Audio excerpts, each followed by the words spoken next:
My name is John Beeler. I run Asthmatic Records. We're the record label that had the honor of releasing and working with Ray, releasing his music over the last several years, and just a real pleasure and honor to be with you all today. Last night, a few of us went and grabbed dinner, and we realized as we were talking and shooting the shit that each of us had experienced a different version of Ray. That's true of all of us as people, right? We're all manifold beings. But I think what's really beautiful about what we're doing today is, in a way, we're kind of bringing together those different pockets of Ray and putting them all in one place. So, thanks for being here. I'm going to read a poem from Ray's dad, but immediately following that, we'll have Chris Schlarb on stage, and we'll just keep going from there. All right.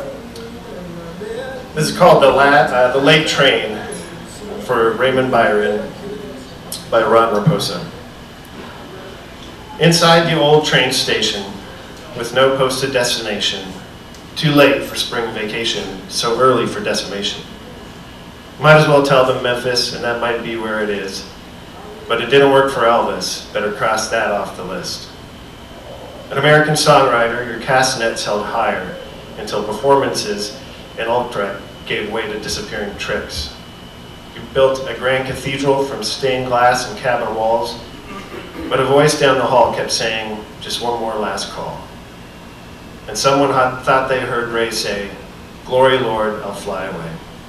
And someone thought they heard Ray say, glory Lord, I'll fly away. Sometimes you felt like an actor on a foreign movie set who won't remember one factor, the one he can never forget. You heard some knocks on heaven's door, felt your boat float far from the shore. The city didn't fit like before. That train didn't stop here anymore. So high above the old town saloon hung a blurred and hazy Spanish moon. It was late July or early June, and the train was coming slow but soon. Then Ray said hello to Jason, to Tim, and the late great towns, the ones he always counted on seeing somewhere else around. And someone thought they heard Ray say, glory Lord, I'll fly away. And then at the age of 41, it was his Independence Day. And as that last train came near, it was harder to find good cheer. A few laughs about dropped beer. And Raymond Byron disappeared. And maybe God heard my son say, glory Lord, I'll fly away, up to that flowing mountain on Benediction Mountain. By Ron Raposa, Ray's dad. All right, thank you all once again. Please welcome Chris Schlarb. Hello. Jesus Christ. I've seen the promised land. Thank you. I was going to ask for some lights. I was thinking on my drive here from Long Beach that my uncle died a couple years ago, and his wife, my aunt, she asked if I'd play at his funeral. And I said, sure. Then I sent her my rider. No, I'm just kidding. But what happened was, she, like a week or two later, said, here are the songs I want you to sing. So I didn't go at all. And I was thinking about that on my way here. That seemed like a very Ray thing to do. I couldn't help it though. You know, I think one of the, Ray and I like made a bunch of records together and toured the country together. I should say I drove him around the country many times. And I think one of the things that I loved about him so much, and this can be, as endearing as it is problematic, is that he did the thing that he felt he had to do. And I think, my entire adult life I've kind of tried to do that. And when you kind of find folks that are like that in your life, it can become easy to, you just fall in with them because you're like, oh, we have the same values, we don't have to talk about it. I was thinking about one of the, we did a West Coast thing years ago. I think we were playing in Portland, and it was my friend Justice Constantine on drums, and I was on guitar, and I think Ray was doing maybe a solo thing. And we played this Portland gig, and afterward, Ray was like, look, I got a place for us to stay. I was like, amazing. I was pretty young, I had 2 kids already, but I was very naive about things. And so we get to this house, and it's just like this raging house party. And Justice and I were exhausted. So Ray's like, okay, we're here. And we walked in, and it was just like madness, And so we were like, you know what, we're just wait in the car, So we slept in the van that night. And I think Justice and I woke up around 3 or 4 in the morning. It was like 30 degrees outside, and we couldn't feel our legs. So Justice turned the fan on, turned the heater on, just so we could get, blood flowing again. And it was like probably, now I've got 4 kids, it was one of the worst nights of sleep I've ever had. And 7:30 sharp, here comes Ray walking out of the house like fucking refreshed. Like spa day, Ray Raposa comes out. Pabst Blue Ribbon, 7:30 a.m., Pabst Blue Ribbon in his head, and he goes, guys, what's for breakfast?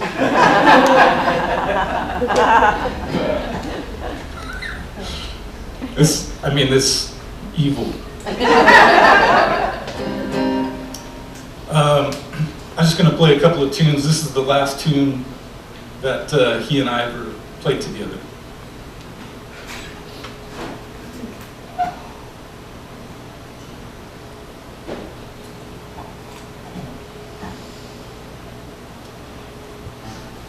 It's called Till I Die.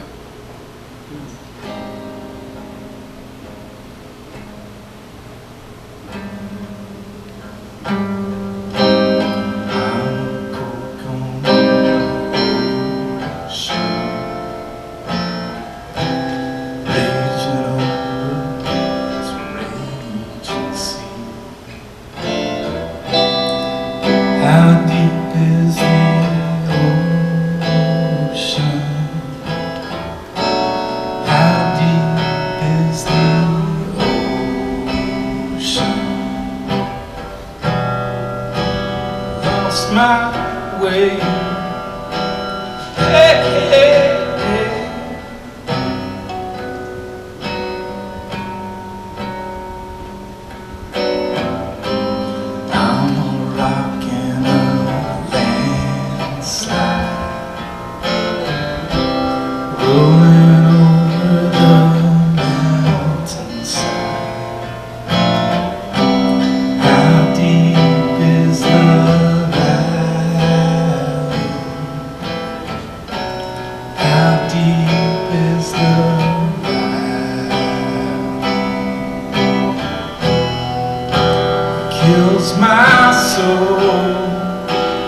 These things I'll be until I die. These things I'll be until I die. These things I'll be until I die. Until I die.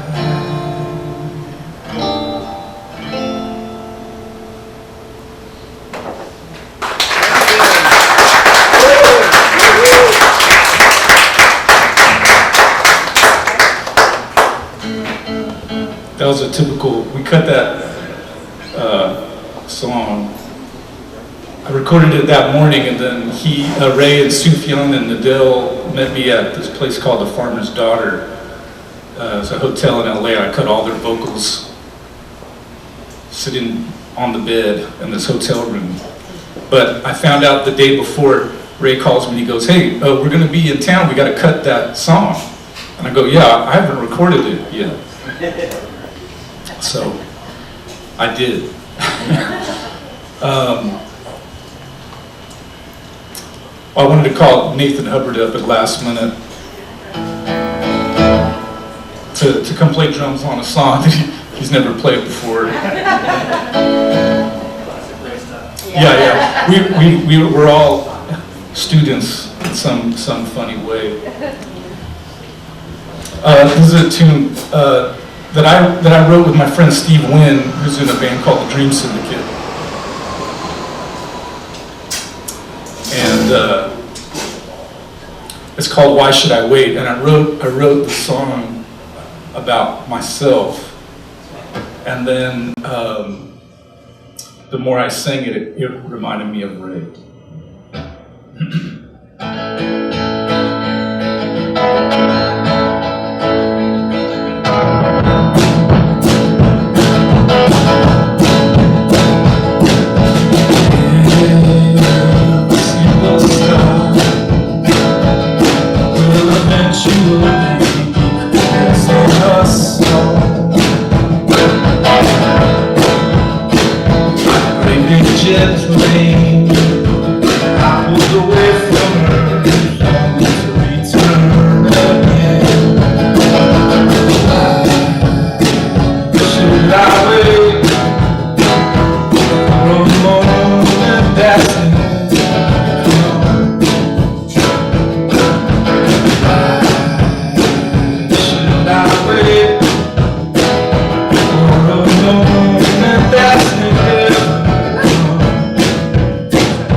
so much.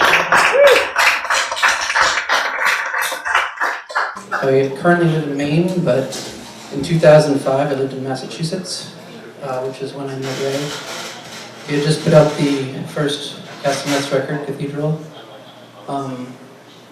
and came out to the East Coast with Lazarus to do some shows with my band Tiger Saw. And we did some shows up and down the East Coast, and I like to think that from the first time I met Ray, we became fast friends, and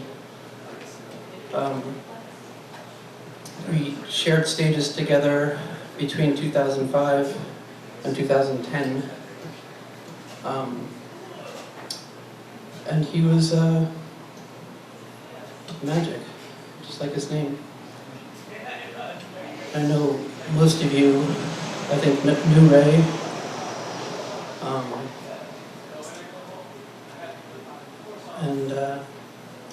Yeah, it just feels funny to be here. But I'm happy to be here. This is my friend Andy.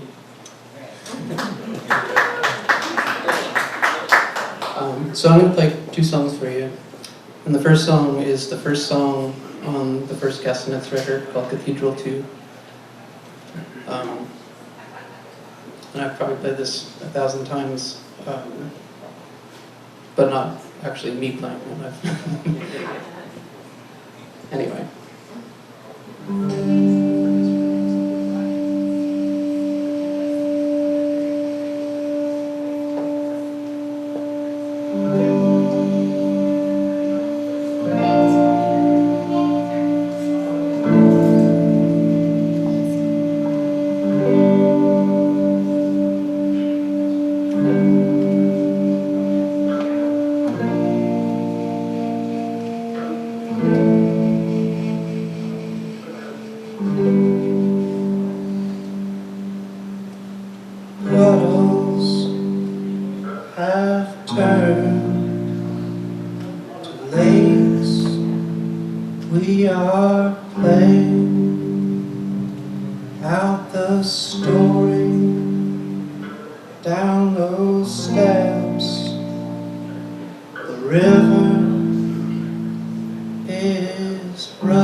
I didn't really come here to talk. I wasn't prepared. So at the end of 2009, I found myself in Australia with Ray, and we were playing some shows. And at that time, Vic Chestnut died. And as soon as that happened, Ray added this song to his sets, which he played every night for the rest of the tour. And I sort of associate this song with Ray. So it's a Vic Chestnut song called Flirted With You All My Life.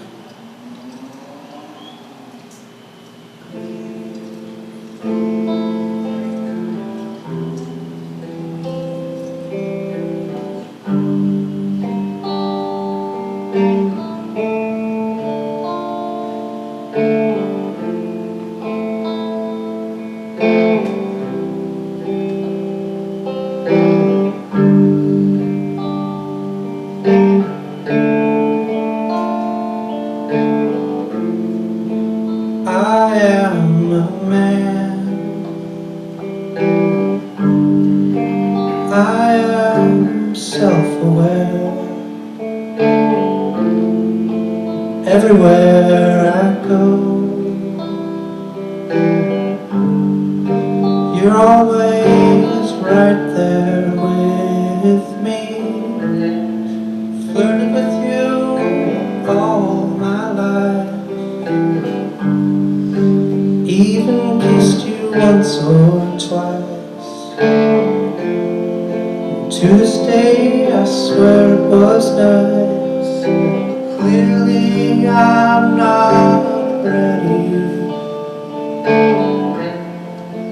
When you touched a friend of mine, I thought I might lose my mind. But I found out with time, really I'm not ready.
But you made her beg for it. Jesus, I'm not ready. Oh, death. Oh, death. Oh, death. Clearly I'm not ready.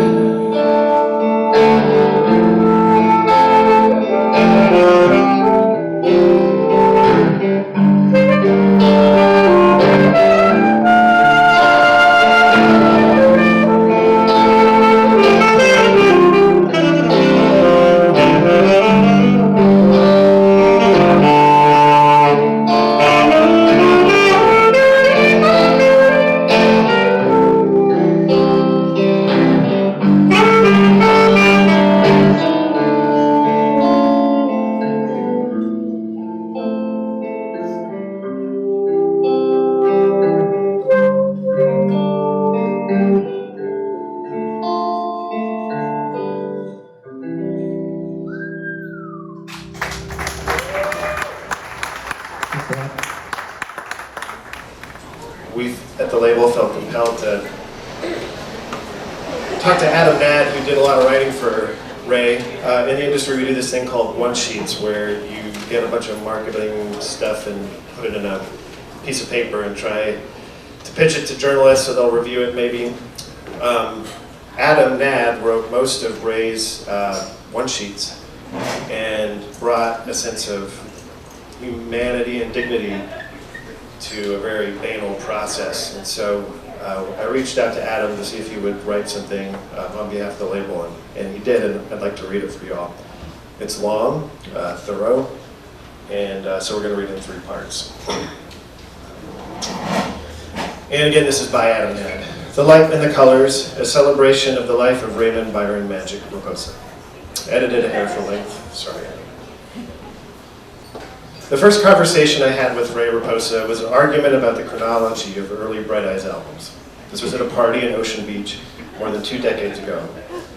Ray stood in a doorway the entire time we talked, and I leaned against the wall, and later as the crowd thinned out, sat on the floor, cross-legged. After we spoke, and after the party driving home, I knew I had a friend for life. The last conversation we had centered around, but was not limited to, the state of Ray's final recordings, the songs that would become Bond Wire Curve. That was at the beginning of the pandemic, a month or 2 in. We talked over the phone from 2,000 miles away about loss, music, health, the beach, friends, the business of art, rehab, South by Southwest, and death. Ray wrote a lot of songs about death. It was a constant across his body of work. But what is a song about death? It's often a song about life, about wanting life, about trying to find life, even if you know you'll never have the map, about needing life, about loving life. Ray also wrote about loving, about love. Contained within that quiet, sweet, gentle, and sometimes gruff pit bull of an exterior was a fucking vast cavern of love. A warehouse as large as time, an entire Fort Knox of love. Ray loved a lot of things, and it's a list that has been spiraling through my head lately.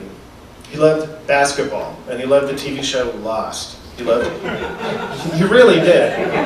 It's like he always had a new theory for me. This is me speaking back to Adam. So when I read that, I was like,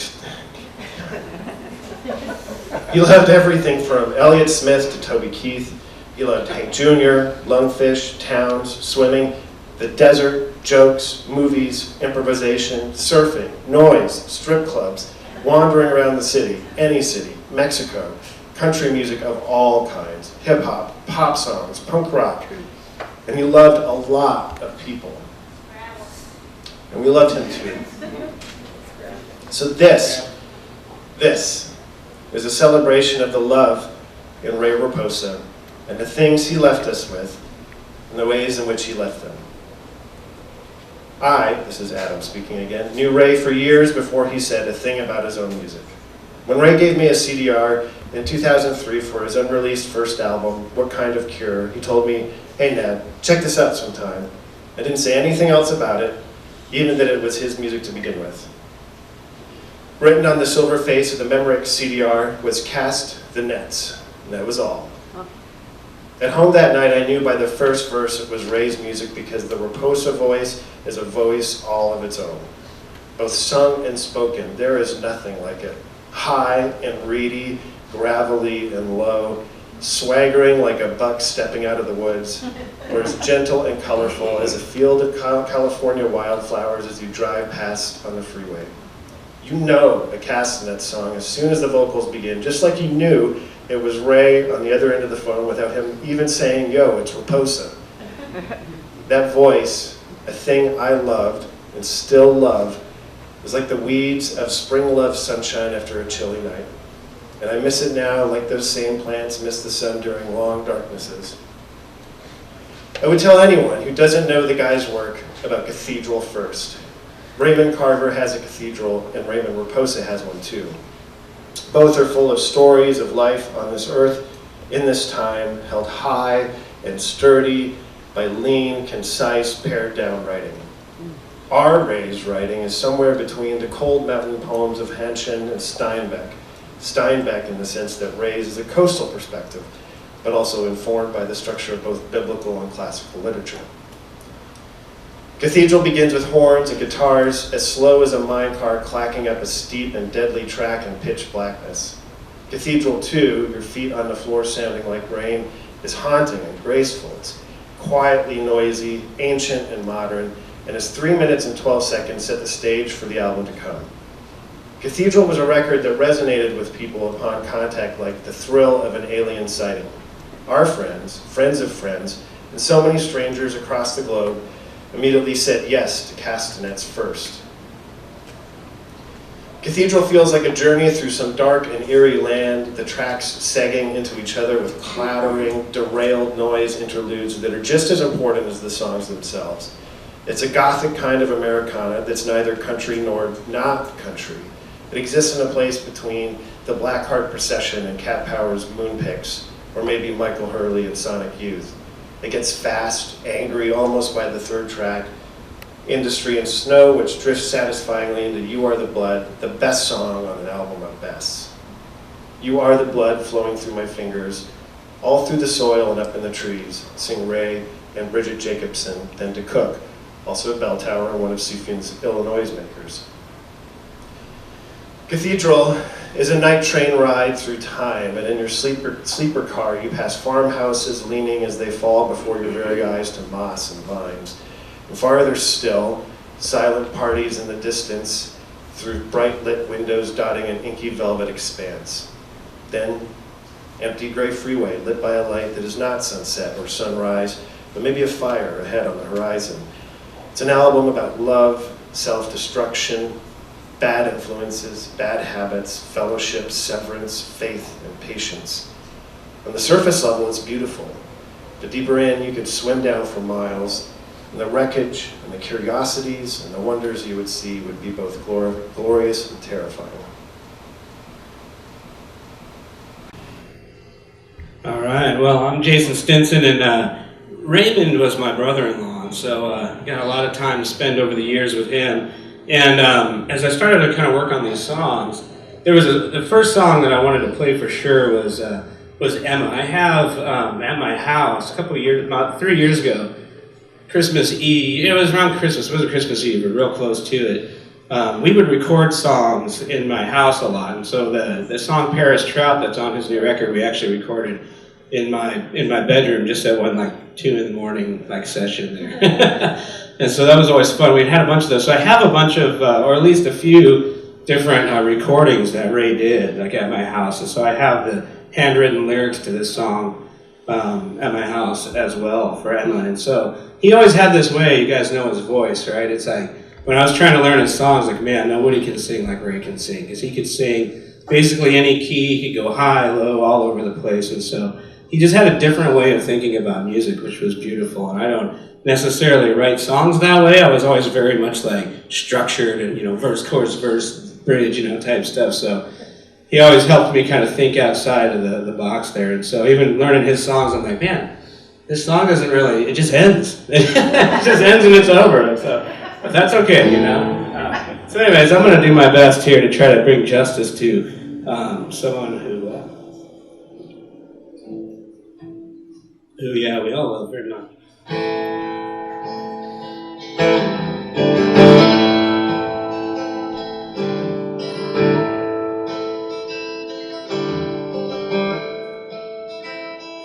Oh, Emma, starts the fire in our home, while our weakling on the threshold out our own. Sometimes the moon goes forward, sometimes a few move more, while Emma starts the fire in our home.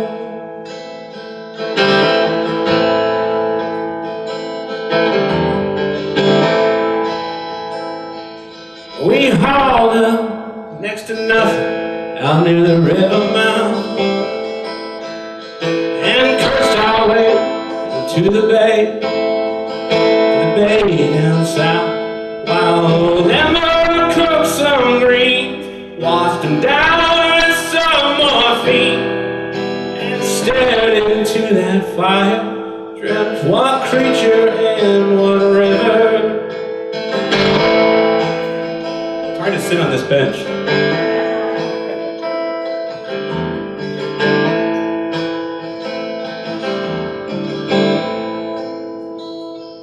Well, no man is not provider, barely kept him fed, and alone his own really grown, wish we never met. Sometimes too I see a dark shine through, a darkness I never know, so sweet, so savage, a darkness all its own. Stoke the fire in our home.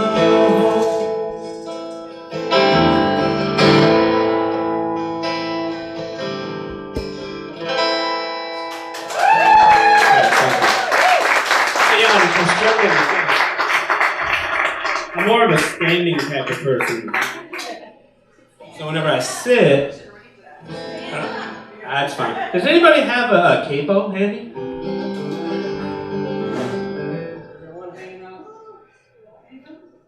Capo? Anybody have a capo handy? No? No? I wasn't prepared for that, but that's okay. This is what Ray would do, right? You just give him a guitar and he'll play. So this song here was called Blackbird Tune, and this was a really cool song of his. I really like the way it went anyways. I'm just going to sing it here and see if I can do it some justice. Gonna take the shepherd out back. I think it might be this time. When I open up the doors and windows, read some poetry. All up some old walls, catch 'em up on what's doing. I'm gonna lay down that blackbird tune.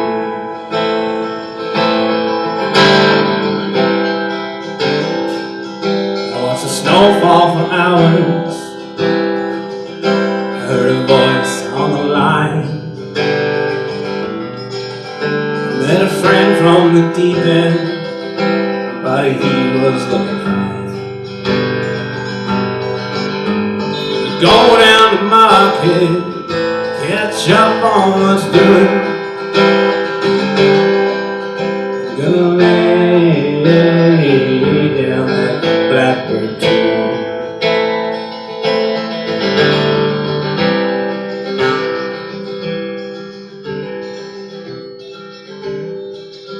There's a place up the road here I had wanted you to see.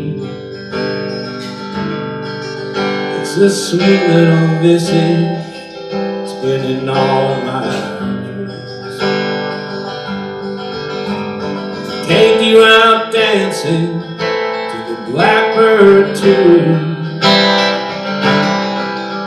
I'm gonna lay down that blackbird tune. I'm gonna lay down that blackbird tune. I'm gonna lay down that blackbird tune. That airplane going over was a nice thing. Alright, so yeah, I was gonna sing that way higher, so trying to figure it out. Okay, so this one, it's funny because he did I'll Fly Away. That was mentioned in that poem by Ray's dad, which was fantastic. And I always love this version of his song from him. It's a very happy song, but the song it's interesting that it's like mentioned before when he would sing about death. The song is about death and it's about dying. And so the last time I really got to talk to Ray was back in May, and I had a really long conversation with him, and you could tell in his voice, and I think I told my wife after I talked to him afterwards that I didn't really expect him, we were expecting, what has happened. And so,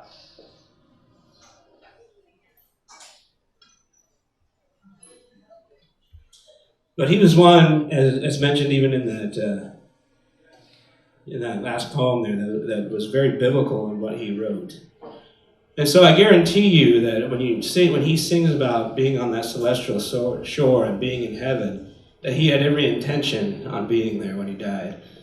And so if he was here right now, and if he could say one thing to any of us, I'm sure it would be that you want to go north and not south when you die. That for sure, he knows better than any of us now that there is a heaven and there's a hell, and he knows where he wants to be. And so I know he sang about it a lot, and my conversations with him, he would always reassure me how much he trusted in Christ. And even though this life was dark and this world is dark, and I know there was no way when I talked to him that I could ever fit myself in his shoes or ever understand the things that he went through, or even for a second try to relate with him. And he knew that. He was fine with that.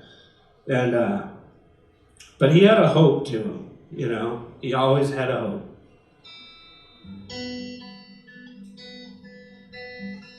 Some glad morning when this life is o'er, I'll fly away to a land on God's celestial shore.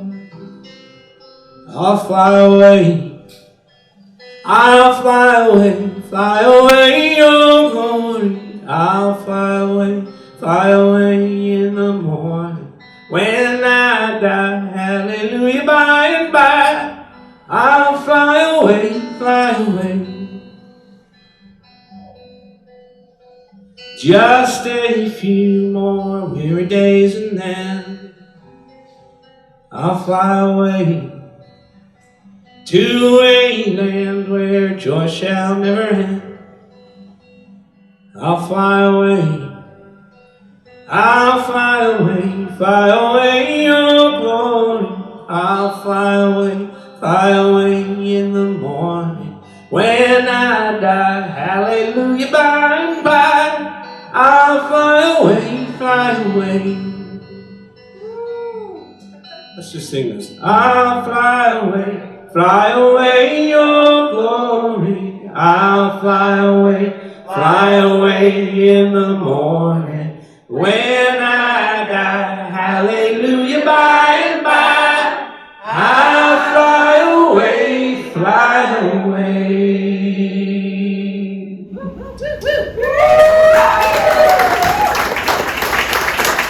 Part two of Adam's piece, Emlet.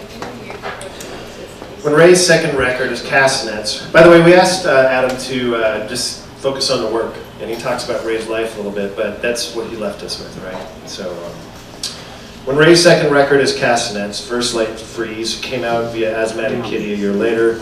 He was on a rise that was both unprecedented and well-deserved. In 2005, the music of Ray Raposa was everywhere.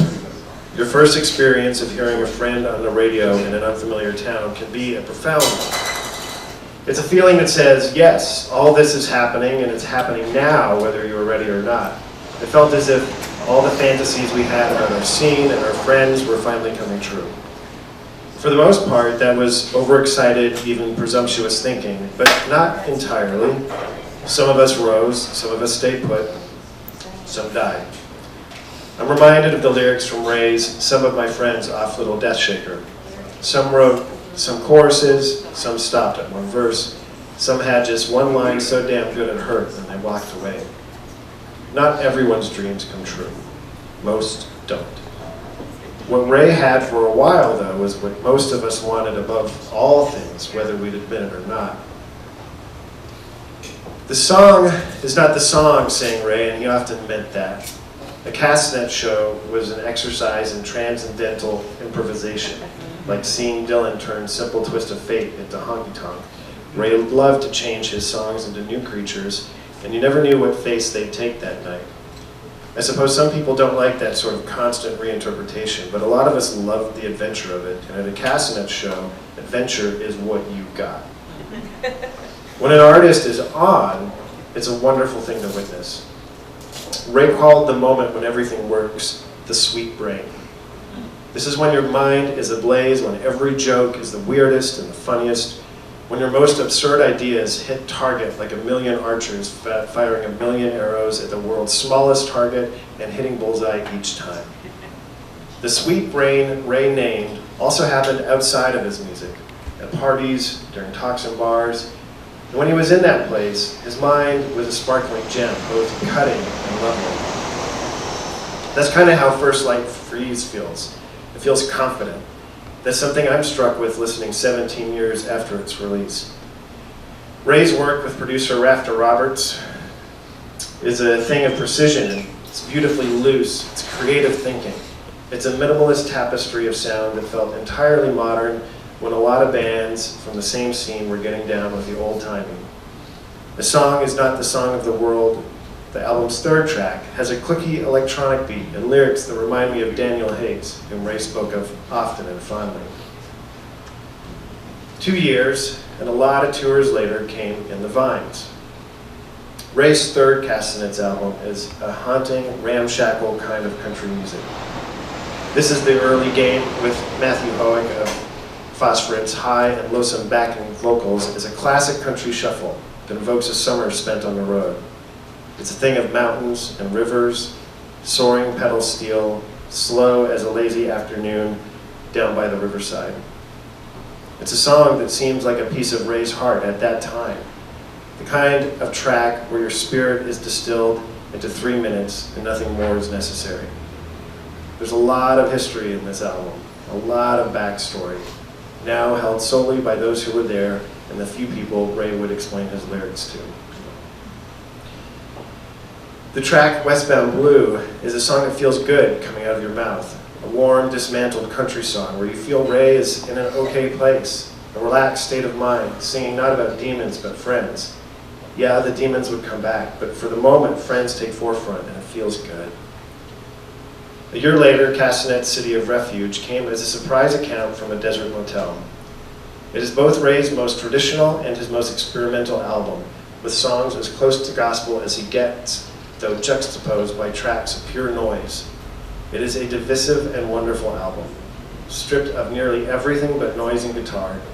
Refuge is a thing of uneasy darkness, unsettling moments, but also some of Ray's most gentle and soft, like the 1 minute and 24-second gospel standard, I'll Fly Away, during which he sounds in high spirits. In contrast to the rough, barbed wire solo electric guitar and voice, Savage, which growls like an upstart cousin to Neil Young's crowish Dead Man Experiments.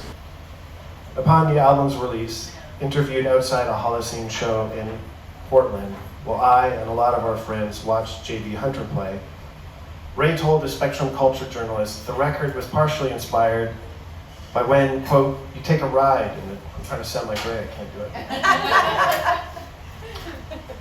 When you take a ride in the desert and you lose the Las Vegas stations and you start picking up other stations and these things start fading in and out, the signal gets intermittent, the static gets heavier. As bare and contradictory as the album is, it is the one that feels the most like my friend Ray to me. Quick to defy expectations or turn an idea on its head. Contrarian, surly, maybe best one-on-one rather than in numbers. All the while interspersed by glimpses of light and kindness. City of Refuge and its reimagined companion album with Arrow Gray, dubbed Refuge, sounds like the work of someone tired of being what they have been for so long. An album of transition and movement toward new places. This is maybe the record of Ray's I've spent the most time with. There's a lot to unpack on it, a lot to worry about, a lot to enjoy. I've done all three. Ray followed up City of Refuge with 2009 Texas Rose, The Thaw and the Beast, which has some of his finest lyrics and songwriting. Bookended by two of Ray's best songs, Rose and Dance Dance, Texas Rose comes across as reinvigorated, healthy, almost positive, a record intended to please like a home run smack to the back of the park. From Rose, there's a set of lines that show his way with poetry. To hide among the black trees, the black ships and red seas, the long nights of avarice and fear can be as sweet as the sunrise, the blue in the brown eyes, and the long skies from horizon to here. In Dance, Dance, Ray delivers my favorite lyrics of his. And it's a long and difficult dance, but I think that maybe it's still good, even though we all dance sometimes to a song we don't love like we should. Yeah, even though we all have to dance sometimes to a song we don't love like we would. These lines, which end the record, felt like tidings of good things to come, but after Texas Rose, the albums and the tours began to come fewer and farther between. It would be another 3 years before Ray put out a record, and it wouldn't be a Castanets album. Please welcome Bosque Brown. I'm Jeremy. My bandmate and best friend Mara would be here, but she wasn't able to make it. She kind of is Bosque Brown, so this is our first show as Bosque Brown without her show. But anyway, we were just really honored and so excited to be able to be a part of this and to celebrate Ray with y'all. I know I'm just going to hit a couple of notes here and see if they're coming through, I guess, for Lucas in case that's helpful. Yeah. A little too juicy.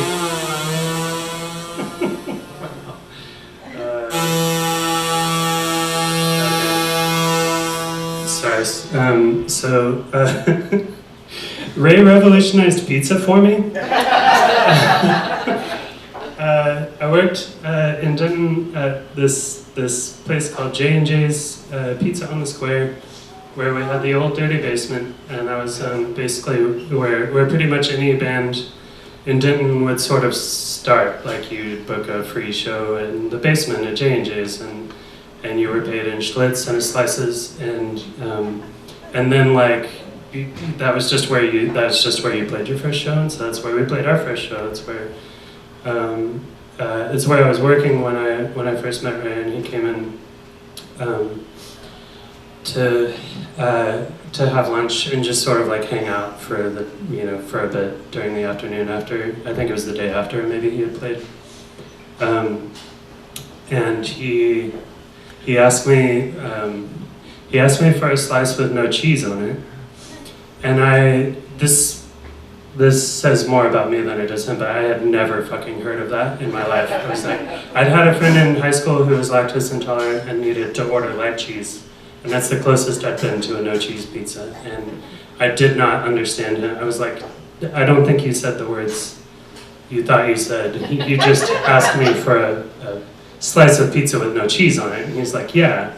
Can you just put a bunch of vegetables and like no cheese? And I was like, whatever. Sure, yeah, okay. And then I made him a slice, and I put the same care I put into the other slices. Actually, I put more, because I probably didn't put that much care into the other slices.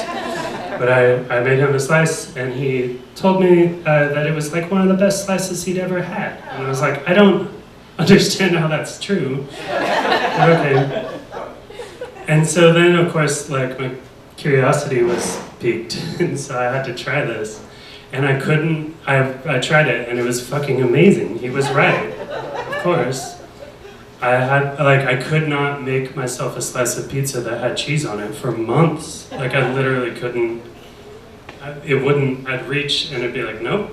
And so, anyway, I became. From then, my task was to figure out, like, to tweak it, to like.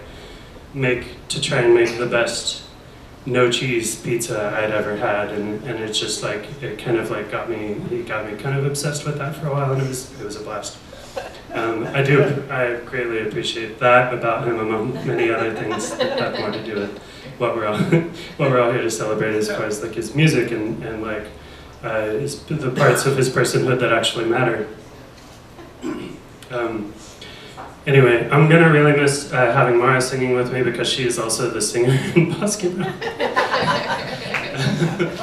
I do background vocals, but I usually use air quotes even when I do that. So, Lucas, if you don't mind just like drenching this shit in reverb, that would you're more than welcome to go nuts on that front.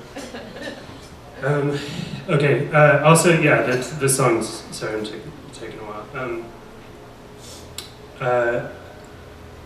First lights. So when I absolutely first met Ray, he was walking into my door with other people who were staying after their show. I missed his set at that show, I regret to say. But he gave me a copy of Cathedral and he said, "Here's Rent." That was what Hello was, like walking in from all the bands walking into the door. He was the first. He said, "Here's Rent, thanks."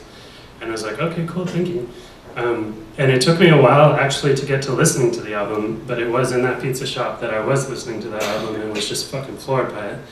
And then I'm playing one of the songs from that.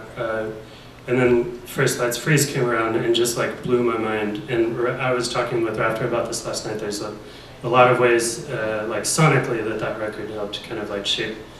It was part of a very formative time for me of like shaping the way I think about music and approach texture and things like that. And the song All That I Know to Have Changed in You has grown like closer and closer to me over the years, and especially in this last year. It's like what I gotta play that one. So I'm gonna play that one first. Yeah.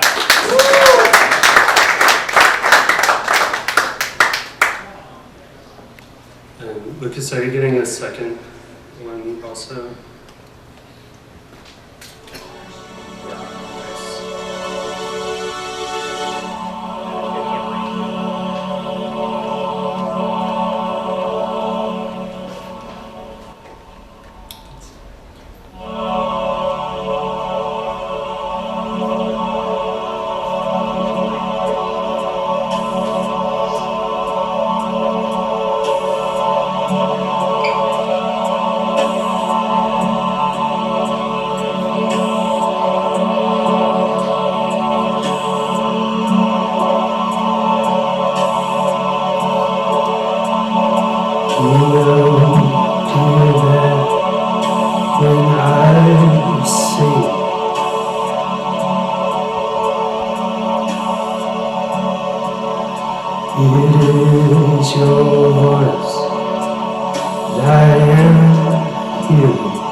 soon begin.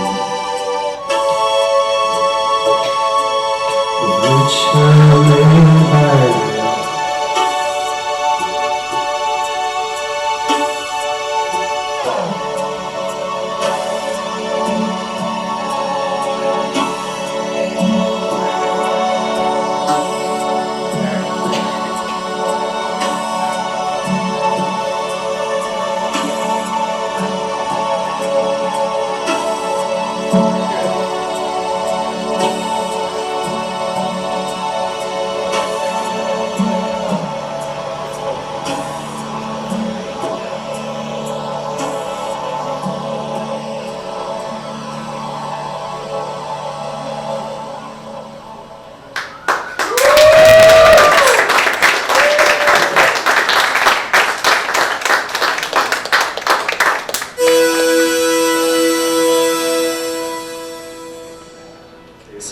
I learned that I have something to work out over here.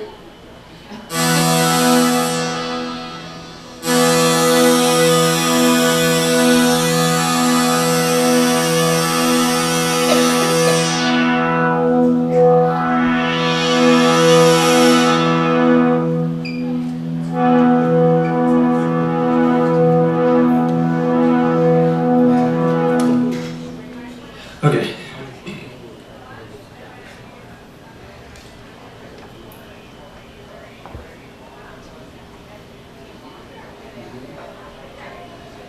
It's been really nice to I've only met a handful of you that I didn't already know, but it's been really nice to come back together with folks who I have shared a mutual context with Ray, and it's also been so nice to meet some folks who I didn't know before through Ray, or hadn't met in person. Maybe I've seen their name but didn't really ever get to know. It's really nice to share space with his family.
Thank you all for being here. We have a couple more acts, and it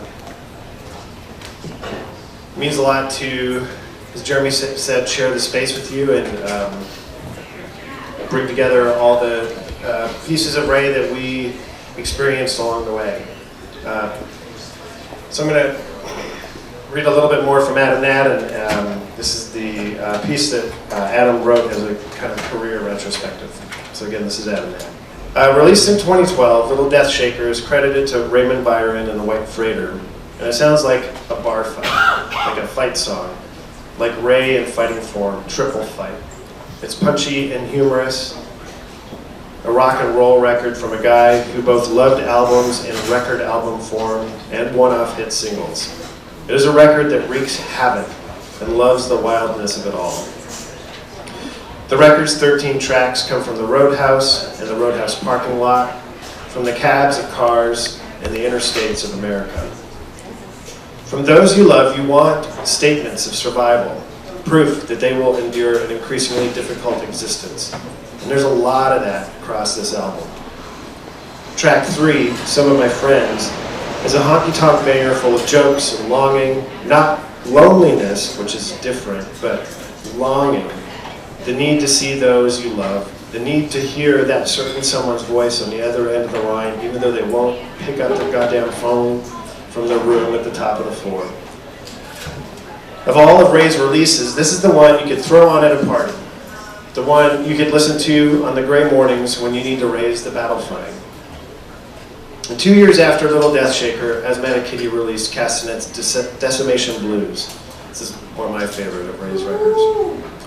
An exploration of new territory, unexpected voices and themes, strange and elegant vocoder experiments, icy electronic brutality, an excellent barroom classic in the making, like Port Tall and Port True, and Ray's most comfortable song, Out for the West. I say comfortable because the track is about a man at home, navigating his space, intersecting with his girl, talking sports, shopping at Value Village, reading Vanity Fair. If any song captures an entirely unromanticized version of Ray's life, it is this one. This is contentment and love, small pleasures, the tiny details that make up our lives, but rendered in a way that lifts poetry from the quotidian. I had to look that up, by the way, quotidian means the man. I know the girl this song is about and the house it takes place at and the city it happens in, and listening to it feels like coming home. The song, Out for the West, reads as well as it sounds. It shows that Ray Raposa, at his core, is a writer.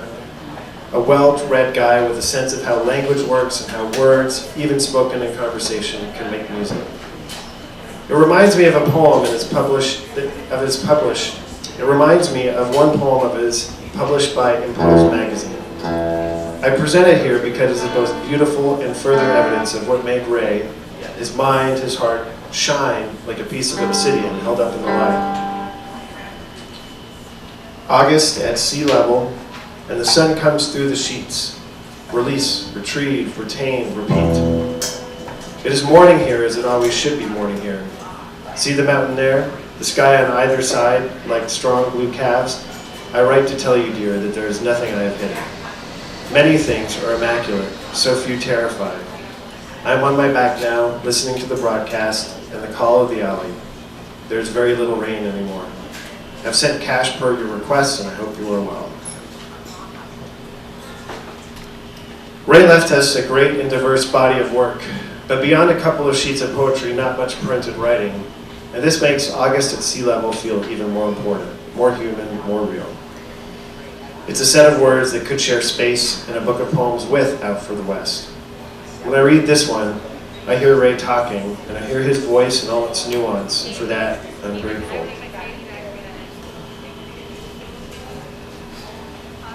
After someone you love has gone away, you find yourself looking for the things they left, for evidence of the light and colors that made them who they were. August at Sea Level is one of those things, a document of Ray's soul.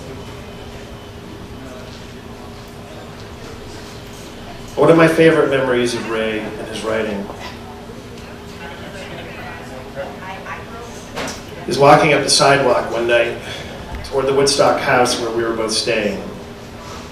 It was the fall of 2009, Portland, Oregon.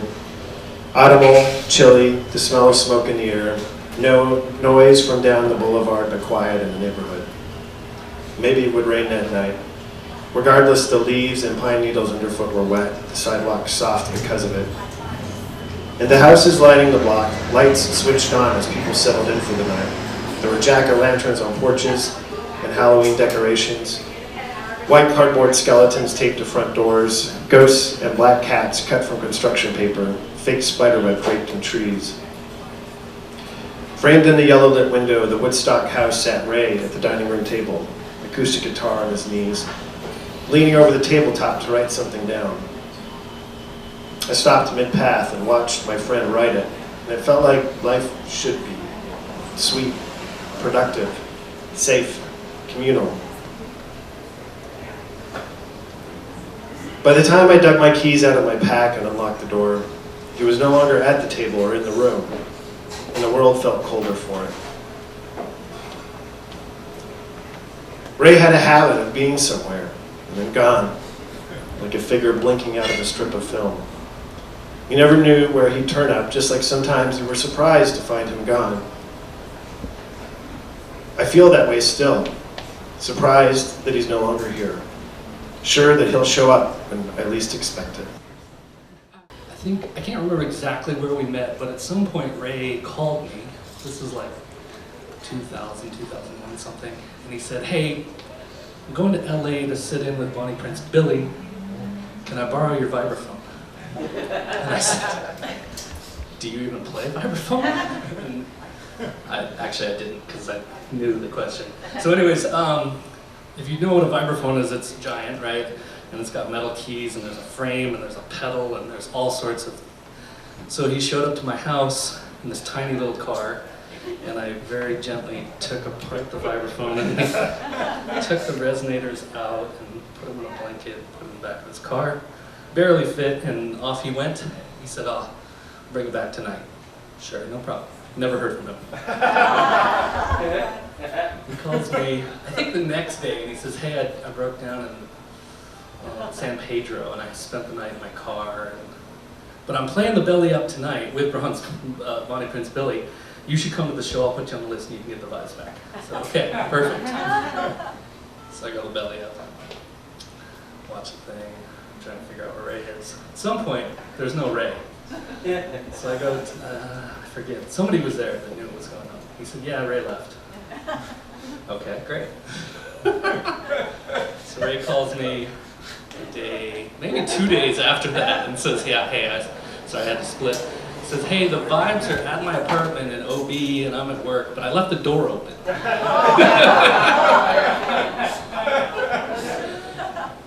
guess I'm driving to OB today. So I drove down there, and he was living in some tiny little apartment with the stairs, and somehow found, anyways, I thought that was the perfect setup for our relationship. We're gonna play two favorites, No Voice Was Raised and Out for the West. This is the show. This is Harley.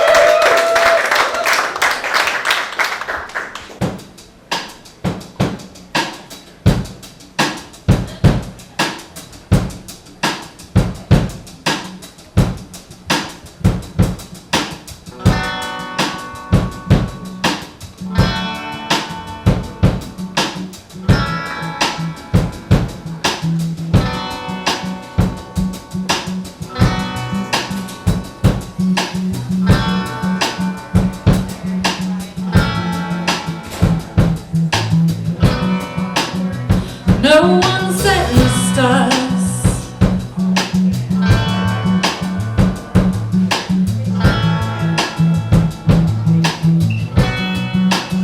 And we kept on.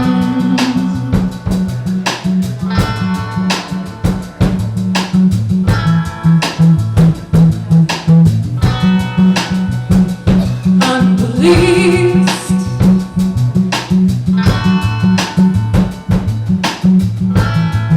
We drew uncertain breath, lost miles high unchecked.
Value Village. Green tags, half off box, and old Nike shoes. John Penny was smiling from the cover. Kind of smile says there's nothing to lose just now. November 1994. My girl was 10. Someone might have been at war, but I don't know.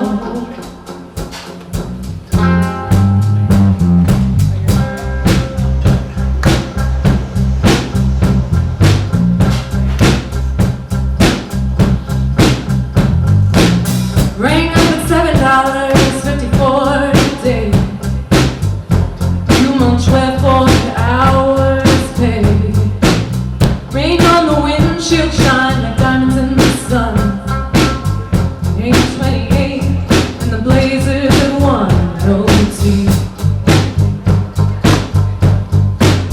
Carlisle green, with the boys that played fair.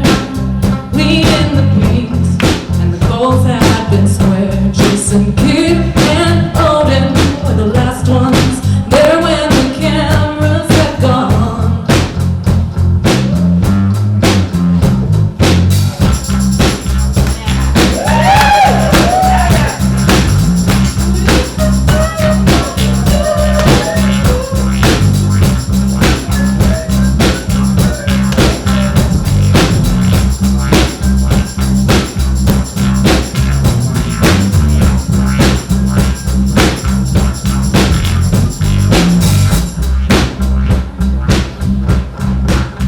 Sometimes it's 6 to go down, 3 to wake up. But the days are short and the night ain't so bad. Now in the valley I can hear the last of the trains. From the porch I hear her calling out my name from inside. Out for the west, pioneers they ran from Utah and the thunder to the golden land. Oh Harvey Milk, what a wonderful man. Oh Harvey Milk, what a wonderful man. Give it up one more time for translation.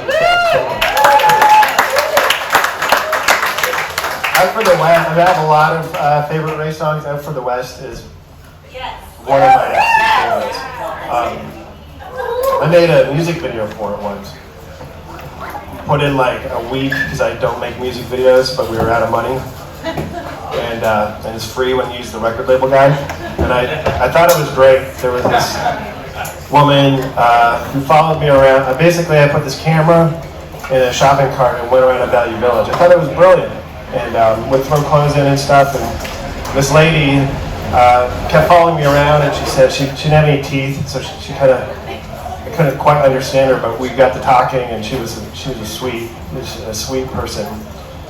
And she said she always wanted to be in a music video, and I said, well, you can be in mine. So, you know, I'm directing this music video, and at the end, she's holding this painting that I found of Harvey. We just closed out the video perfectly, and then she said, well, you owe me $20 now. All right, I guess I do. So I sent it to Ray, and like seconds later, like he didn't even watch it. He just called me and he said, "Hey man, that was good, but that's not it." And that was the end of that. I knew it as soon as he said it. It wasn't a good video. So it just sits on my hard drive, and I'm in the whole $20. No, Tell the Memphis, though, is on that album too. I got it. It's unfair to say that there's a best song of Ray's, but that song it's phenomenal. All his songs are great, but Tell the Memphis is just a song that, as a record label guy, I listen to and it's frustrating because more people need to hear it. So one of the things that I loved about Ray, I was actually just scrolling through my voicemails, was just how many voicemails I have from Ray. And I thought I was special. for a while there, like I didn't block him, of course, but I muted him because he would forget, I think, that he was on Pacific time or he was on Eastern time. So I get a call at late at night, and muting wouldn't work because it changed every week.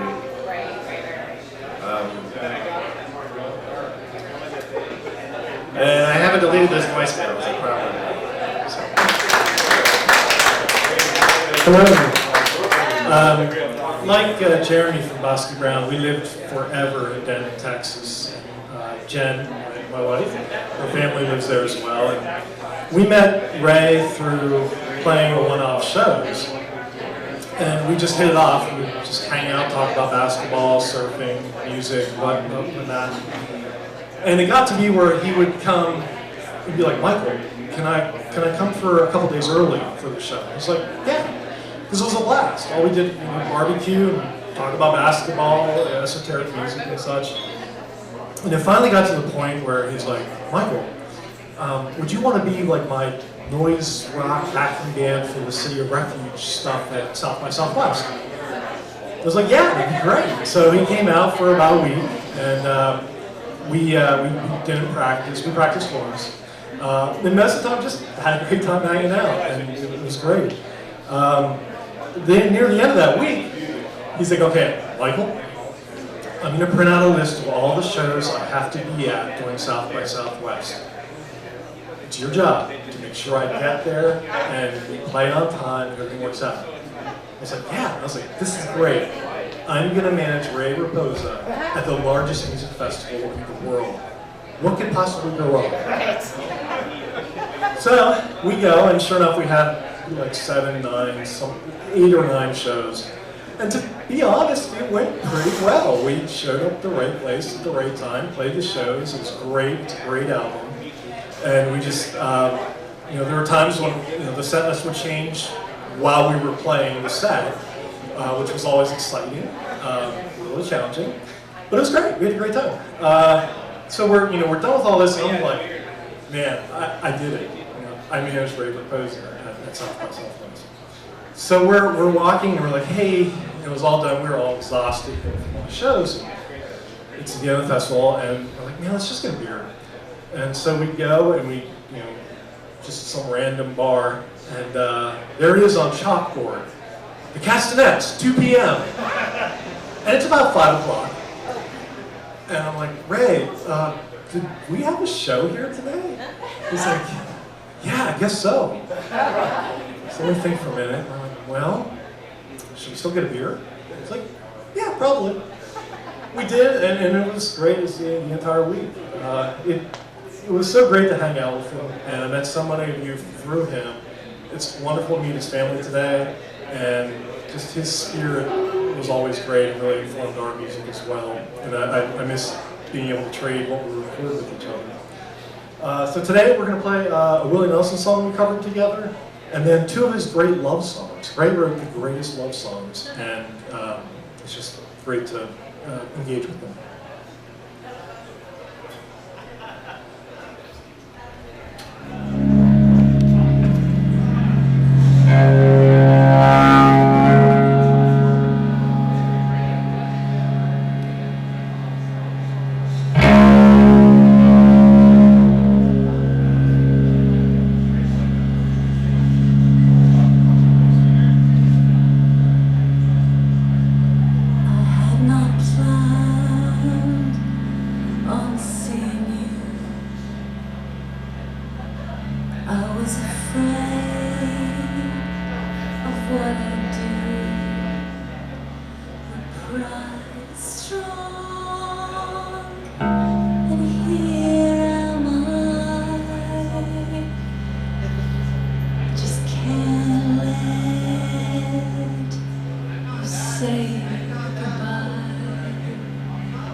To one who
no more.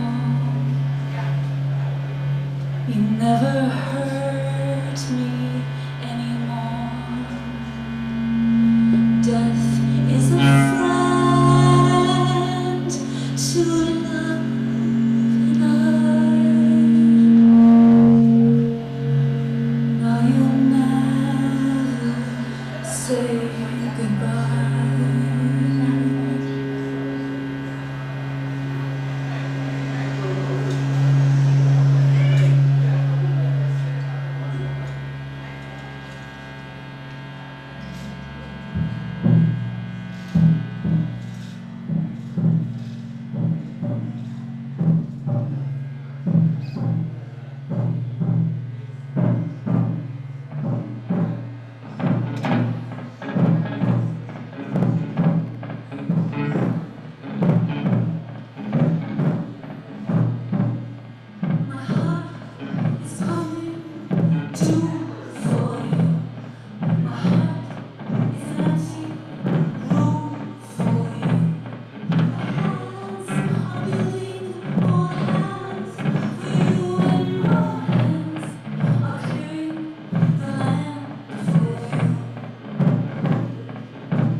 Fishing outside with a safe way.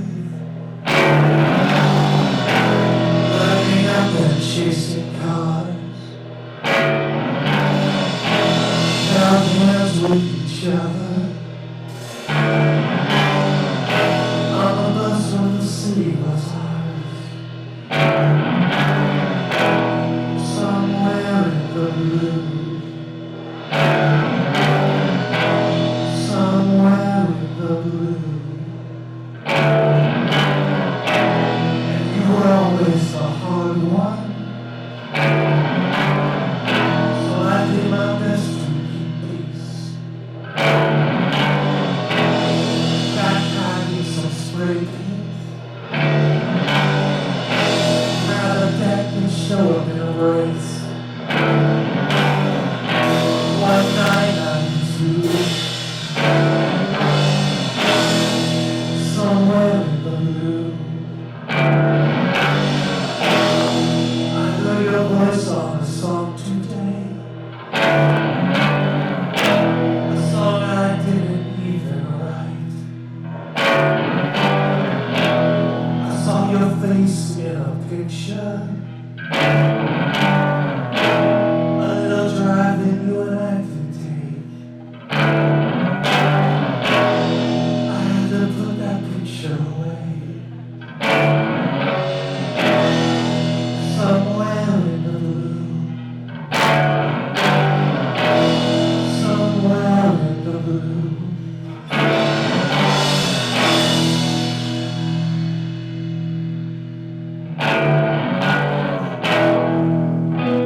I'm reading from an essay by author Adam Gnade, who is a spoken word artist and an author, and toured with Ray a lot and was a dear friend of Ray's.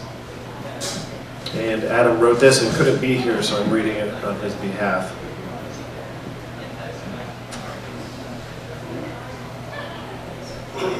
Ray's final recordings came a month before his passing. Bond Wire Kurt, via the ESP disc label, is a collection of songs some of our friends had in various forms for a few years, and it was the subject of our last conversation. Ray called his friends often. He liked to talk on the phone.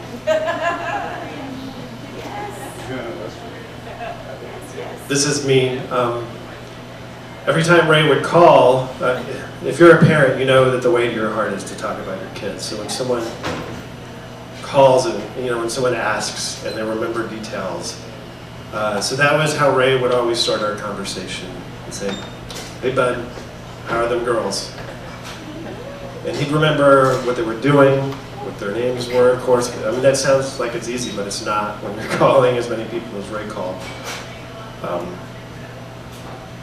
So whenever he'd call and we'd talk, I felt his love because he genuinely cared for my kids. Ray called his friends often.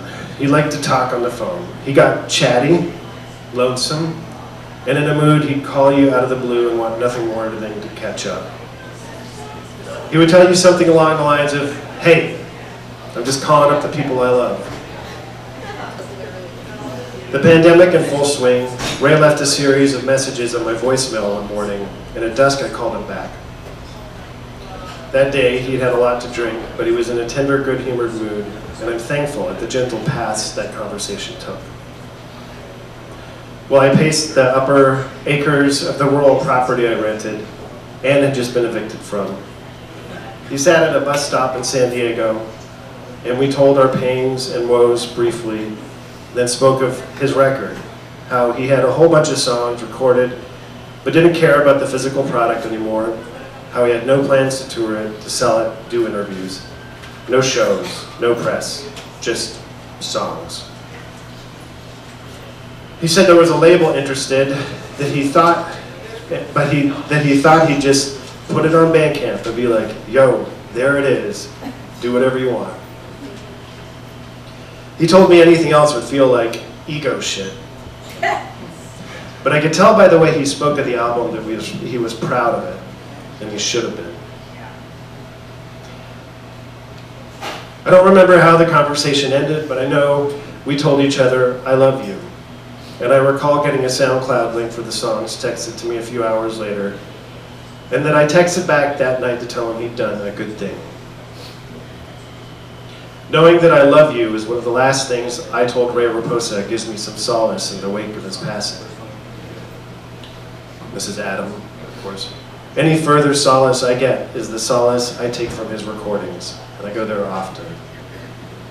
Stripped for the most part of Castanet's noise experiments and full band instrumentation, Bond Wire Kerr, released under the name Raymond Byron, shows in clear light the melodies Ray had in him. The kind that will drift through your mind and out your mouth as you go through your day. Real great American songbook type stuff means Harry Smith's Anthology of American Folk Music. The true stuff, but as catchy as anything on the radio. From the first track, How It Ends, to the final song, Next Trick, a lot of ground is covered, musically, geographically, philosophically. And it is as human, vulnerable, and wise as Ray got. It is both devastatingly painful and naturally funny, which is Raymond fucking Byron Magic Raposa to the damn core. Next Trick references a magician's disappearing act. I'm reminded of Andy Kaufmann's mythic intention to return 30 years after his death as a final act, as one last joke. The last few lines on this slow country shuffle with its rising swells of Nashville horns and pedal steel are, "I stayed dressed all in black, a rabbit up my sleeve, dry cleaned and comped, a heart like a sieve. Sure, I'd thank the Union for 17 good years, and for my next trick, I will disappear."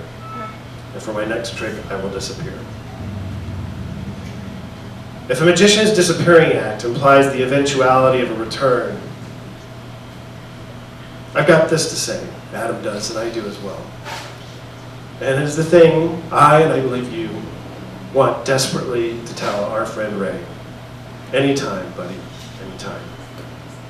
It's by Adam Gnade, the author of After Tonight and Everything Will Be Different. To be here with all of you, I know that we all love Ray like a ton. I'm sure that I share this with so many of you that I feel really lucky to have gotten to share some time on Earth with Ray and some closeness and some intimacy and some real like special places to be in, you know, like as a person. I just feel like one of the real special friendships of my life. I'm getting the shivers because it doesn't happen all the time where you have like one of the real special friendships of your life, and Ray was one of those for me, and I'm sure that he was for many of you too, and that's really wonderful, and I feel like he's a forever unicorn princess. He feels just as much here as he was when he was here, and I think that he always will be. Right, guys? And his music's wonderful, and I'm so thankful for it. But then, like, there's like him beyond his music was also the music. Like he is like everything that he did was part of his art stuff, and what it wasn't always great. It was often really painful. I know that the last stretch was really hard for so many of us that really love him so much. But that didn't take away from how much we love him. And it didn't take away from how much he shared with us and brought to us and got from us too. So I'm just really thankful, and I'm happy to be here. And in true Castanets fashion, I don't really know what I'm doing. I think we made like 5 albums together, just in like deep partnership, and the most special thing was nothing ever happened that was wrong. It was just like whatever happened was the right thing, and you would just kind of go from there. And it was a really beautiful way to approach art and life, and I feel like I learned a lot from him and vice versa. It was a beautiful partnership, and so I'm so grateful for that. Anyways, let's sing a couple of Ray songs. Let's see. How's this go? I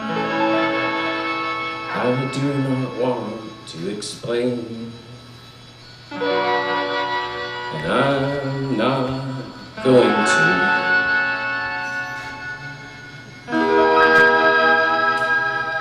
I want to get high on something.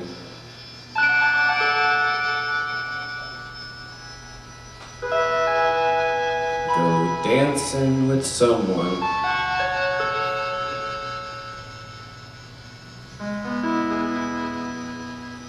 Turn our backs to the battle.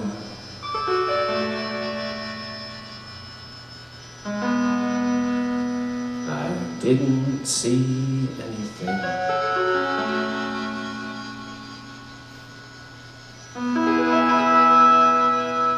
Nothing worth remembering.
rejoices.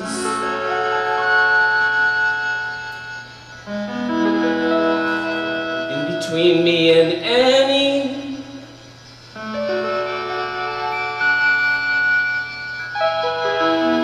any true rejoicing.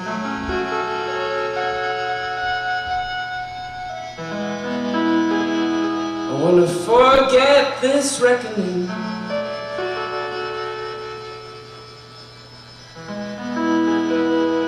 Proud and disbelieving.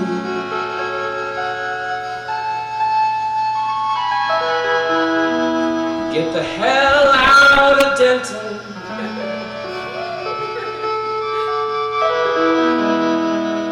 With the privilege of everything.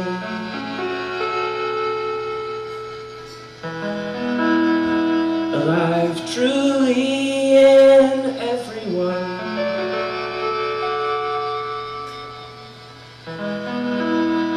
Live truly in everyone.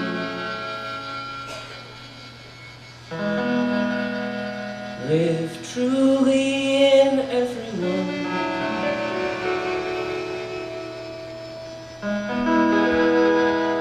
Live truly in everyone.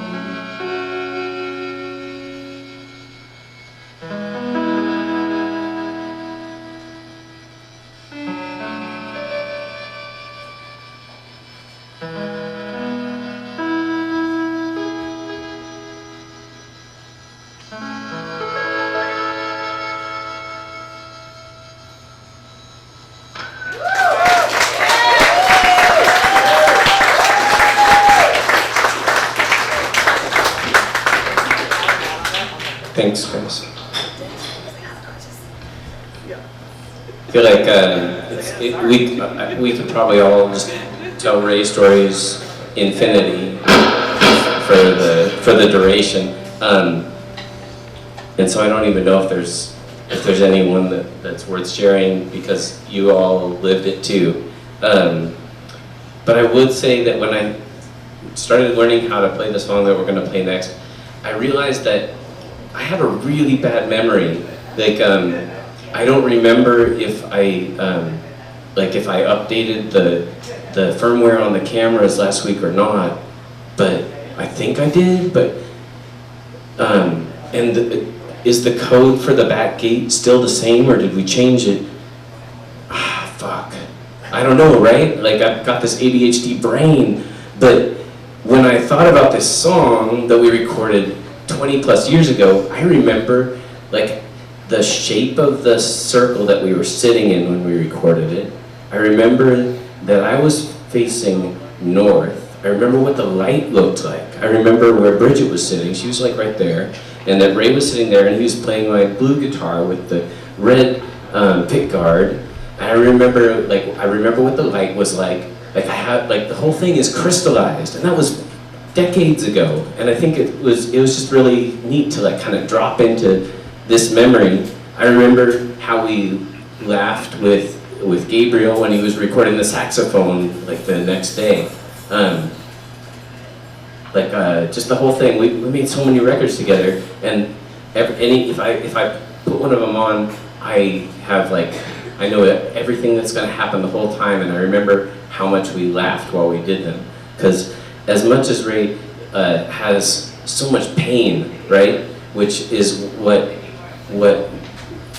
held him in the drinking that killed him, but also gave him all the beauty that he shared with us, right? As much as there was like so much existential pain and personal pain, the laughter is what really like defined it. Just like fucking just the laughter and just the ease of the togetherness. And so it's so special, it's so beautiful. And when I think of all of the things, so much of it is just like just laughing and real joy, which is sometimes rare. And so I'm happy, I'm sad.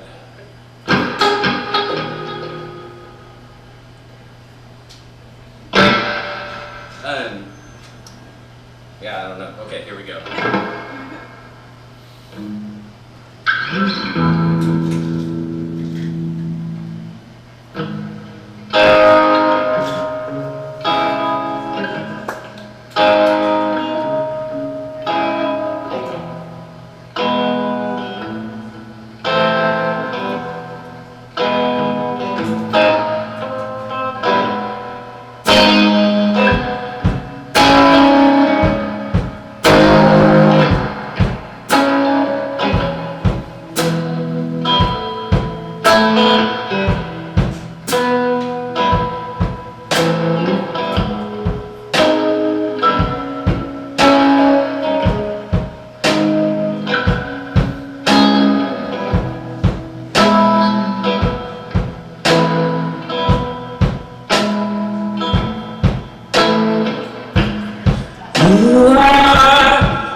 Ladies and gentlemen, welcome to the stage, Rafter Roberts!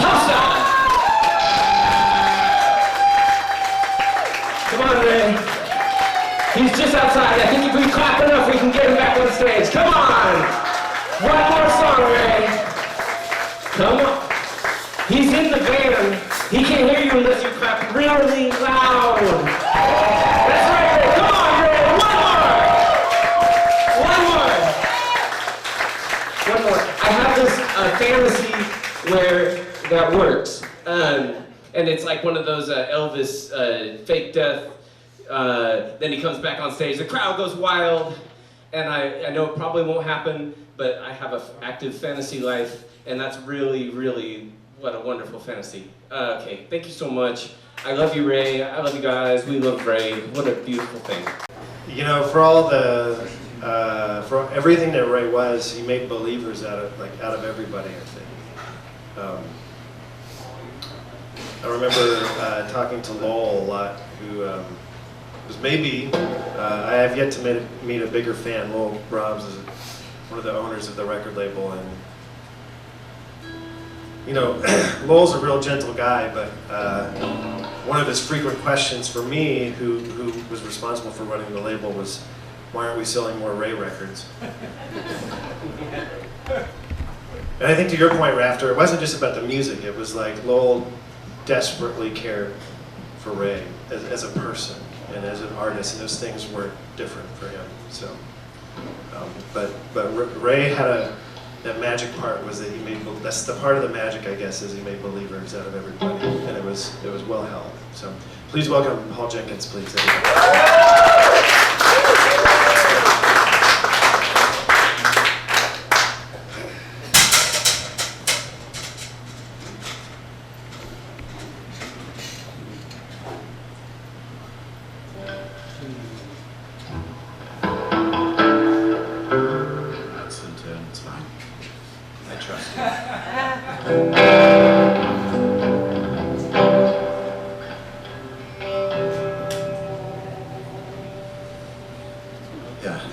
So Ray,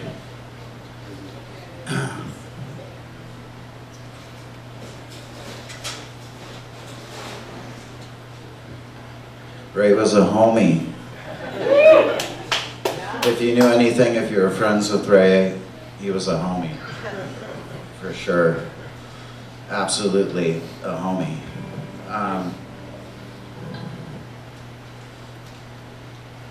What can I say? He always encouraged me with my music, but what I want to say is towards the end, he was visiting me a lot in my shop. I have a little record shop, and he would come in, sit down, hang out with me for a bit. And, you know, I think there were different people who were trying to help him at different times, and he kind of resigned himself at a certain point, because I would bring up to him, like, what's going on? What are you doing? What's next? Anything you need? How can we help you? And he kind of got to this point where he didn't want help anymore, and I just wanted to be his friend. And he said, you know, I just don't want to talk about it, and I don't want to be convinced of something different. And so I kind of respected that and just let him come hang out. And we would just talk about whatever at that point. I was like, okay. You know, he made that clear to me at that point, and I respected that. And he said he was working on a new record. 2 weeks before he passed away, he came into my shop and handed me a record and said, it's out, it's done. And he's even called it his farewell record. And I said, dude, you're romanticizing this whole thing. Kind of tried to talk him out of it. And just... But he pointed out a few songs to me, but I had customers coming in and coming out, coming in, coming. We couldn't really listen to things. He left, and then I put on the record when he wasn't around. And I was like, holy shit, this is pretty damn amazing. And the last record Ray has made is really amazing. And I recommend, and I think you'd really appreciate if everybody paid close attention to that record. It's really great. I'm going to try and play a few songs from that, 2 songs from that and one of my own. Yeah. That's really all I have to say. Other than I'm honored to be here and honored to be asked to play for Ray, and I've met his family and everybody who I'd never met before, and they're amazing. His mom, his sisters.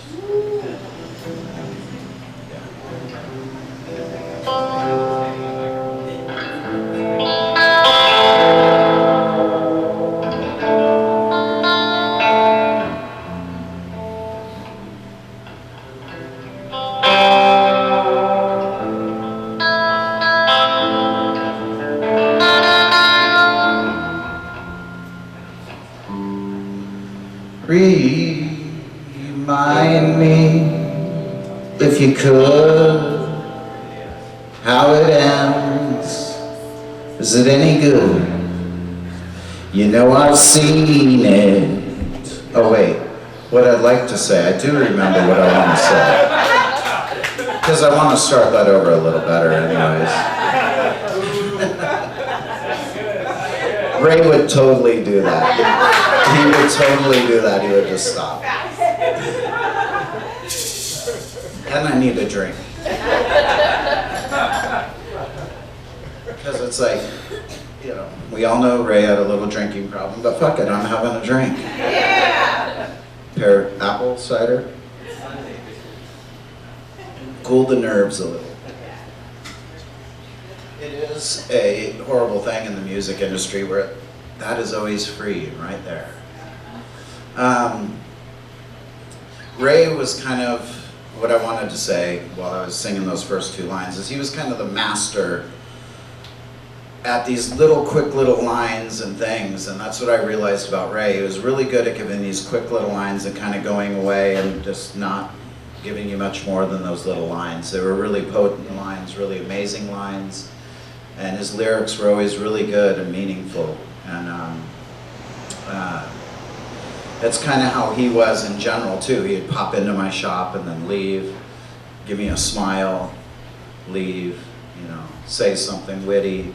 He was really good at that, and he did that well in his songs. And so, yeah, now I'll start over.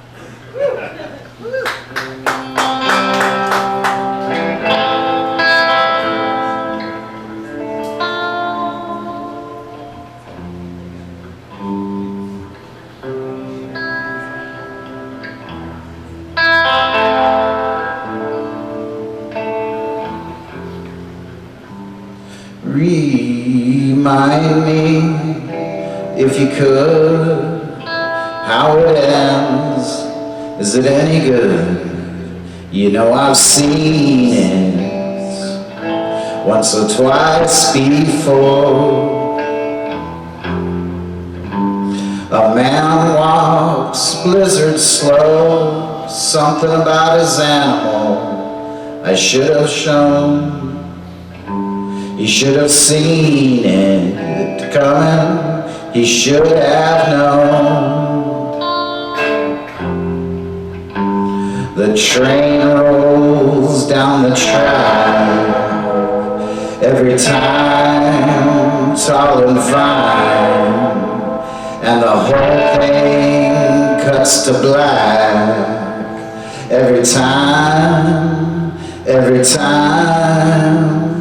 So remind me, if you could, just how it ends. Is it any good? You know I've seen it.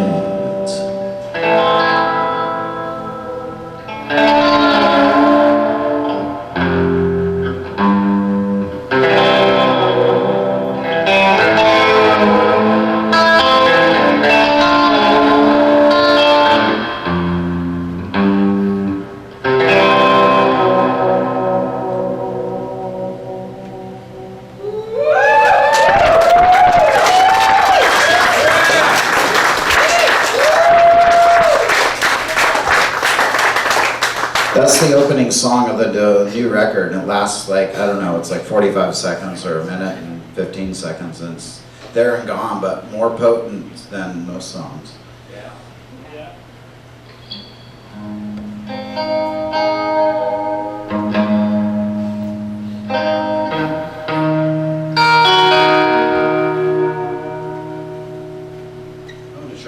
just set to the same nice. Sounds all right. Thank you, Rafter, for letting me borrow his guitar.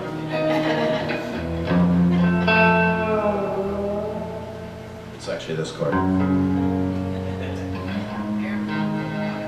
I was away for the weekend. I swear I practiced these before I left, but I'm like reminding them I just landed on the airplane like at 2:30.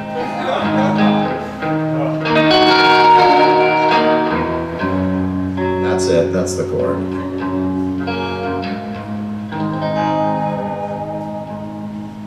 A long, long time ago, we both heard, we both been told that you don't have to stay,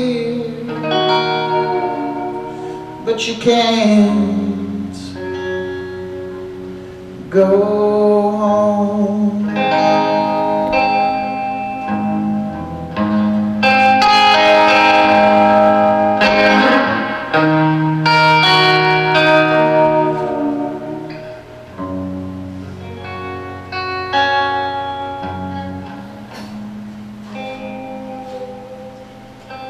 A long, long time ago, we both seen, we both been shown. You don't have to go back. Lay us down here in the lawn.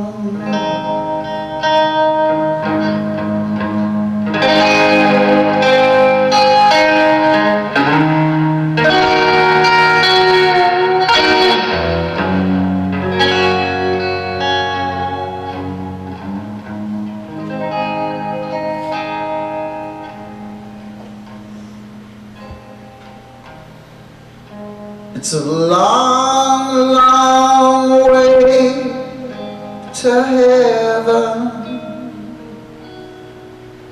It's about anywhere as you may roam. You don't have to stay here, but you can't go home.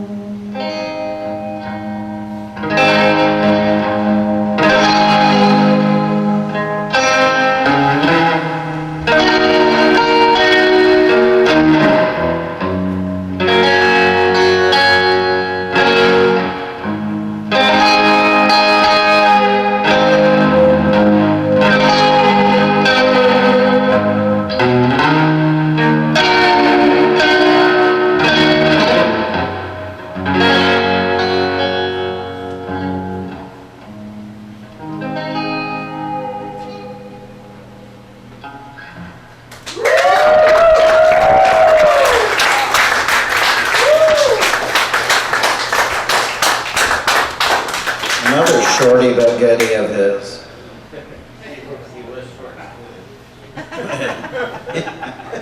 He was.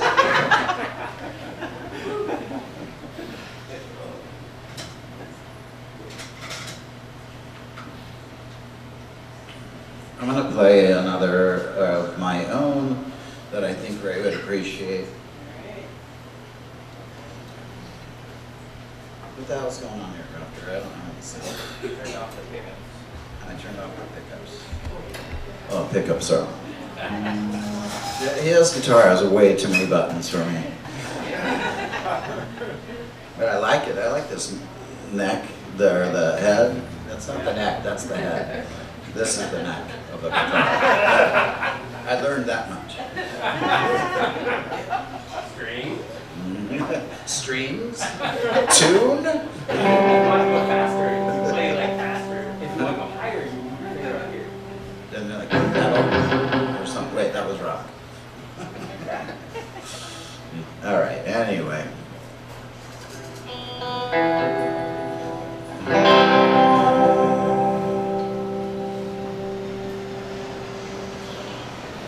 The Casbah airplanes. If this war was over, would you stay? Would you lie beside me? If the war was over, would you stay? If the war was over,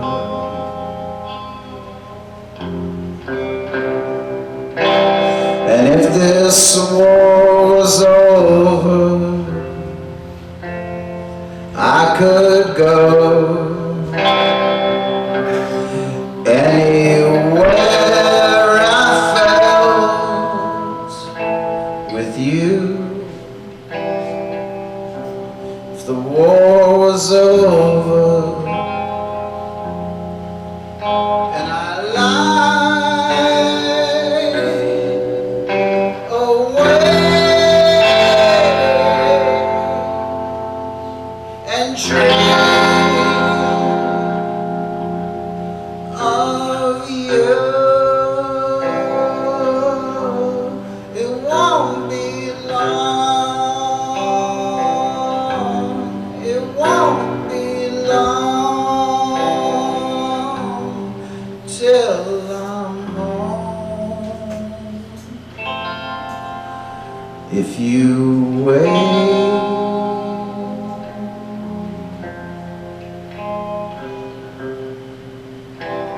and if this war was over, the confetti skies were so filled with pride.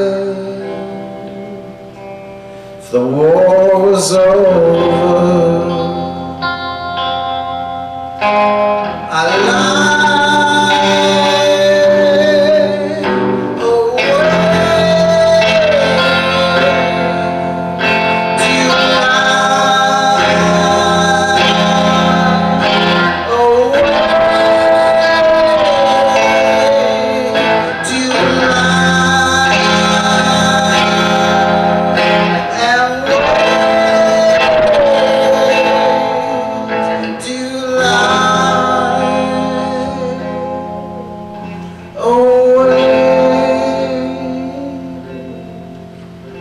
and dream of me. It won't be long, it won't be long, it won't be long, it won't be long till I'm home. If you wait,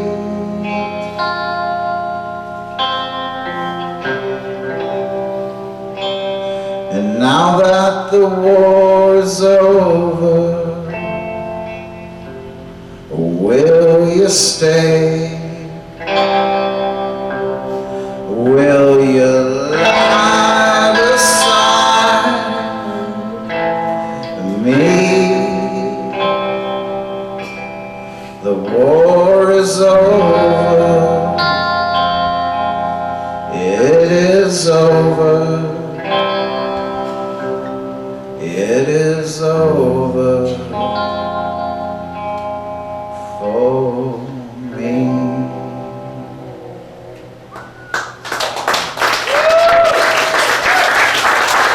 Thanks, you guys.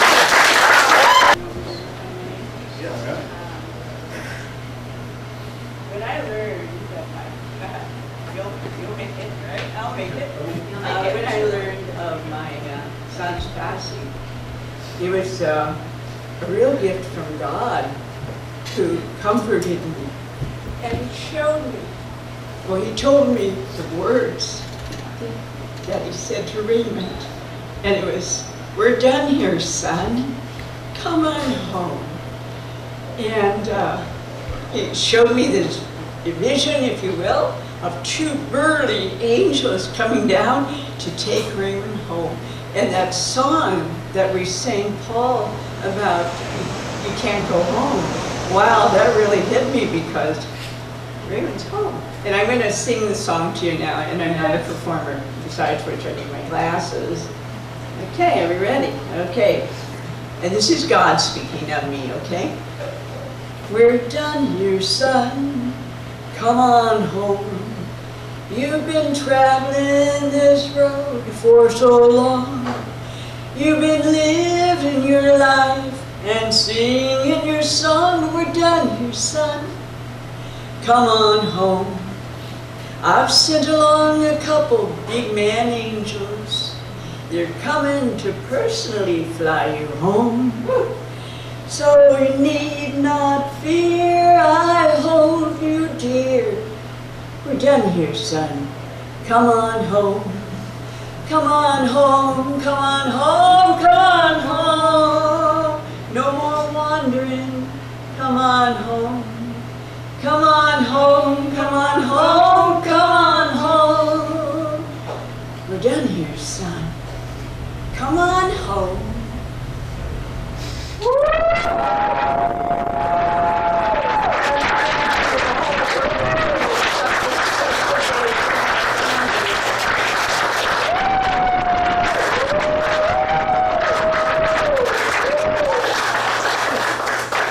Thank you all once again. That's all.